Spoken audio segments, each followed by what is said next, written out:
श्री शिवाय नमस्ते दोस्तों। हरतालिका तीज पर मां पार्वती और भगवान शिव की पूजा की जाती है। इस दिन प्रदोष काल में माता पार्वती और भगवान शिव का पूजन किया जाता है। अगर आप भी कथा सुनना चाह रहे हैं तो पहले से ही पूजा की तैयारी कर ली होगी आपने। और पूजा की तैयारी के लिए आपने भगवान को स्थापित कर दिया होगा। धूप दीप सब चीज़ें आप कर लीजिए, फल फूल चंदन चढ़ा दीजिए और इसके बाद ही आपको कहानी सुननी है। तो कहानी शुरू करते हैं अब। बोल शिवजी महाराज की जय, गौरा मैया की जय। श्री परम पावन भूमि कैलाश पर्वत पर विशाल बट वृक्ष के नीचे भगवान शिव और पार्वती सभी गणों सहित बादंबर पर विराजमान थे। बलवान वीरभद्र, भृंगी, श्रृंगी और नंदी अपने अपने पैरों पर साध शिव के दरबार की शोभा बढ़ा रहे थे। इस अवसर पर महारानी पार्वती ने भगवान शिव से दोनों हाथ जोड़कर प्रसन्न किया कि हे महेश्वर, मेरे बड़े सौभाग्य है जो मैंने आप सरीखे पति को वरण किया। क्या मैं जान सकती हूँ कि मैंने वह कौन सा पुण्य किया है जो आप मेरे आराध्य हो, अंतर्यामी हो, मुझ दासी पर वर्णन करने की कृपा करें। महारानी पार्वती की ऐसी प्रार्थना सुनने पर शंकर जी बोले, तुमने अति उत्तम पुण्य का संग्रह किया था जिससे मुझे प्राप्त किया है। वह अति गुप्त व्रत है, लेकिन मैं तुम्हें बताता हूँ। वह व्रत भादो मास के शुक्ल पक्ष की तीज के नाम से प्रसिद्ध है।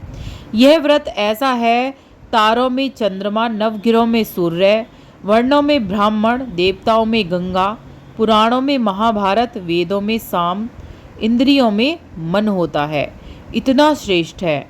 उन्होंने बताया कि जो तीज हस्त नक्षत्र के दिन पड़े तो वह बहुत पुण्यदायक मानी जाती है। ऐसा सुनकर पार्वती जी ने कहा कि मैंने कब और कैसे तीज का व्रत किया था, विस्तार से सुनने की मेरी इच्छा है।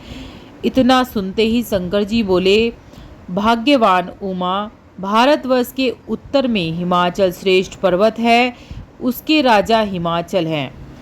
वहीं तुम भाग्यवती रानी मैना से पैदा हुई थी। तुमने बाल्यकाल से ही मेरी आराधना शुरू कर दी थी। कुछ उम्र बढ़ने पर तुमने सहेलियों के साथ जाकर हिमालय की गुफाओं में मुझे पाने के लिए तप किया था।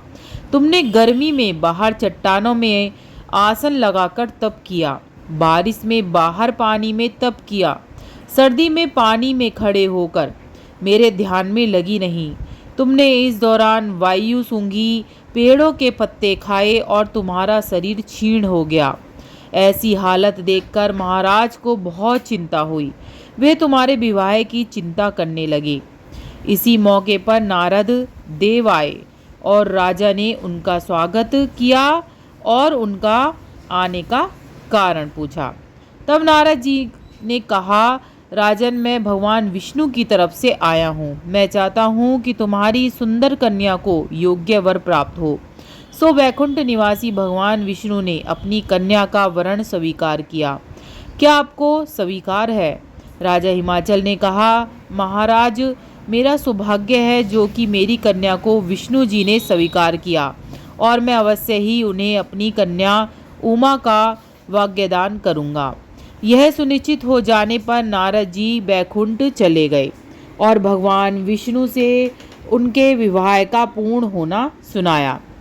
यह सुनकर तुम्हें बहुत दुख हुआ और तुम अपनी सखी के पास पहुंचकर विलाप करने लगी। तुम्हारा विलाप देखकर सखी ने तुम्हारी इच्छा जानकर कहा, देवी, तुम्हें ऐसी गुफा में तपस्या के लिए ले चलूँगी जहां महाराज हिमाचल कभी ना जा सके। ऐसा कह उमा सहेली सहित हिमालय की गहन गुफाओं में विलीन हो गई। तब महाराज हिमाचल घबरा गए और पार्वती को ढूंढे हुए विलाप करने लगे कि मैंने विष्णु जी को जो वचन दिया है वह कैसे पूरा होगा। ऐसा कहकर बेहोश हो गए। उस समय तुम अपनी सहेलियों के साथ गहन गुफा में पहुंच बिना अन्न जल के मेरे व्रत को आरंभ करके नदी के बालू का लिंग बनाकर विविध फूलों से पूजन करने लगी। उस दिन भाद मास की शुक्ल पक्ष और तृतीय तिथि हस्त नक्षत्र था। तुम्हारी पूजा के कारण मेरा सिंहासन हिल उठा। मैंने जाकर तुम्हें दर्शन दिए। वहाँ जाकर मैंने तुमसे और व्रत का बहुत प्रसन्न हुआ मैं तुमसे, और तुमसे इच्छा मांगने के लिए मैंने वहाँ पर कहा। तुमने ये सुनकर बहुत ही लज्जित भाव से प्रार्थना की। आप अंतर्यामी हैं और मेरे मन की भाव आपसे छिपे नहीं हैं। आपको पति के रूप में पाना चाहती हूँ। इतना सुनकर मैं तुम्हें एवमस्तु इच्छापूर्ण वरदान देकर अंतर्ध्यान हो गया। उसके बाद तुम बालू से मूर्ति विसर्जित करके नदी पर आ गई, जहाँ नदी तट पर तुम्हारे नगर निवासी हिमाचल के साथ मिल गए। वे तुमसे मिलकर रोने लगे। तुम इतने भयंकर वन में जहाँ सिंह सांप निवास करते थे, वहाँ मनुष्य के प्राण संकट में हो सकते थे। ऐसे पिता के घर जाने के निवेदन पर तुमने कहा कि पिताजी, आपने मेरा विवाह भगवान विष्णु जी के साथ स्वीकार किया है, इस कारण मैं वन में रहकर अपने प्राण त्याग दूंगी। तब वह बोले, शोक मत करो बेटी, मैं तुम्हारा विवाह भगवान विष्णु के साथ कदापि नहीं करूँगा, उन्हीं सदाशिव के साथ करूँगा। भगवान भोलेनाथ के साथ तुम्हारा विवाह होगा। इसके बाद महाराज हिमाचल ने रानी मैना के साथ मेरा और तुम्हारा विवाह करा दिया। कहते हैं इस व्रत को जो भी सच्चे मन से कुंवारी कन्या करती हैं उसे मनचाहा वर मिलता है और अखंड सौभाग्य होता है सुहागन स्त्रियों का। जो कोई भी इस कहानी को पढ़ता है, सुनता है, सभी उसकी जो मनोकामना होती हैं वो सभी पूरी होती हैं, अखंड सौभाग्य की प्राप्ति होती है। सभी बोलो हर हर महादेव, जय माता गौरा, जय उमा रानी। बस इतना ही। अब सुन लेते हैं गणेश जी की छोटी सी कहानी। गणेश जी की कहानी भी ज़रूर सुननी चाहिए, कुछ ना कुछ हाथ में लेकर ज़रूर सुने। चावल ले लीजिए या गेहूँ ले लीजिए।